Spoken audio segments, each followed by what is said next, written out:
Carnet de santé consacré à un complément alimentaire très à la mode en ce moment, la spiruline. On verra si c'est efficace et qui peut ou doit en prendre. La spiruline. Invisible à l'œil nu, cette algue microscopique peuple naturellement les eaux tièdes des lacs de l'hémisphère sud. Mais en France, on a aussi appris à la cultiver. On va parler de la nouvelle mode en matière nutritionnelle qui est la spiruline. Considérée tantôt comme un aliment, tantôt comme un complément alimentaire, cette microalgue en forme de spirale renforcerait les défenses immunitaires, comblerait les carences alimentaires, diminuerait le taux de cholestérol, détoxifiante, stimulante, fortifiante, cicatrisante, on lui prête toutes les vertus. Et pourtant, peu d'études scientifiques existent. Récoltée depuis des millénaires dans les eaux chaudes et peu profondes, la spiruline était traditionnellement utilisée par les Aztèques. Aujourd'hui, on en trouve de toutes les formes et de toutes les provenances, également en France, où elle est cultivée de manière artisanale. Reportage d'Anne-Laure Jean, Héloïse Mallet et Johnny Dacosta.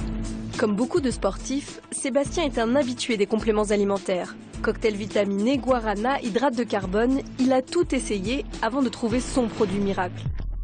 Auparavant, j'étais obligé de mixer compléments, vitamines pour avoir un cocktail complet en fait.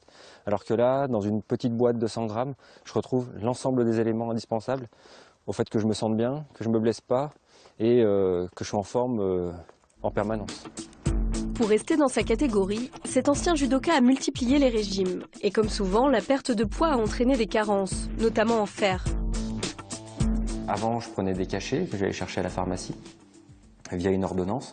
Le problème, c'est qu'au niveau intestinal, ça me faisait horriblement mal. Et en fait, depuis que je prends de la spiruline, je ne prends plus du tout de cachet de fer. Je ne prends plus aucun complément en fait, non naturel. Je prends que de la spiruline. C'est vrai que ça a une odeur d'algue, ça faut pas se le cacher. Donc c'est un peu rebutant au début, un peu surprenant. Mais finalement, une fois dans la bouche avec d'un yaourt ou un jus ou mélanger un gâteau ou un cake, ça n'a aucun goût. Ça passe tout seul. La spiruline. Invisible à l'œil nu, cette algue microscopique peuple naturellement les eaux tièdes des lacs de l'hémisphère sud. Mais en France, on a aussi appris à la cultiver.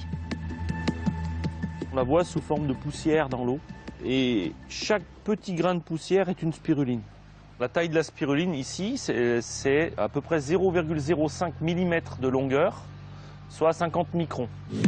50 microns, soit à peine le diamètre d'un cheveu, et pourtant, cette algue microscopique posséderait d'innombrables propriétés. Ça apporte toutes les vitamines, sauf la vitamine C. Ça contient énormément de protéines, les 2/3 de son poids sont faits de protéines, donc on a tous les acides aminés essentiels. On a des tas de minéraux et d'oligo-éléments avec une mention spéciale pour le fer. Et on a aussi, on peut mentionner sa richesse exceptionnelle en antioxydants. On estime que 1 kg de spiruline contient autant d'antioxydants qu'une tonne de fruits. Ce cocktail nutritionnel est cultivé en France dans sa forme la moins transformée, c'est-à-dire en paillettes. Première étape de la récolte, la filtration.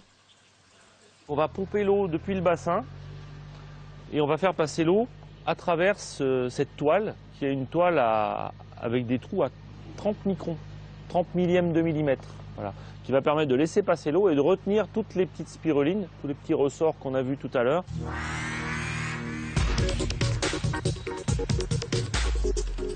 Une fois filtrée et égouttée, la spiruline forme une pâte fraîche semblable à du fromage blanc, la couleur en plus.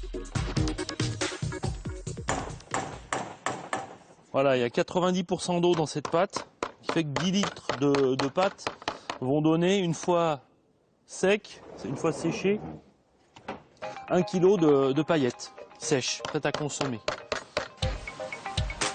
Cette pâte encore gorgée d'eau est donc pressée avec du matériel de fromager, jusqu'à ce qu'elle acquiert une texture pâte à modeler. Elle est ensuite transformée en filaments, puis séchée à basse température pour une conservation optimale. Et après 7 heures passées au séchoir. Et là, on a notre école de spiruline qui est sèche et qui peut être consommée. Voilà les petits spaghettis qu'on a fait. Une fois séchés, on réduit de volume et en les cassant en petits bouts, on obtiendra les brindilles qu'on a ensuite dans les boîtes.